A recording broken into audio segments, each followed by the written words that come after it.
How to find your Facebook profile URL or link. Hey everybody, welcome back to our channel. In today's video, we will be guiding you on how we can find out our Facebook profile URL or link. So if you're also looking on finding out, in this video, we are going to show you exactly how we can do it. So let's just get started and look out on how we can do that. First thing you need to open up is your Facebook application on your device and log in into your account.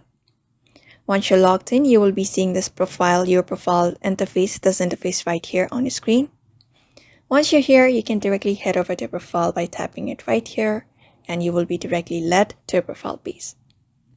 And under your profile page, you're going to look up for the three dot right beside your profile. Just go ahead and tap on it. Once you're here, scroll down, and there you go. You will be finding your own profile link right here.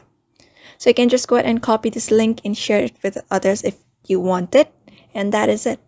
That is how you find your profile link or profile URL on your Facebook as well by following up this method. So you can also follow them. So I hope this video was helpful to you, and thank you for watching this video. And if you found this video helpful, give it a thumbs up, subscribe for more tips and tutorials, and I will see you in the next one.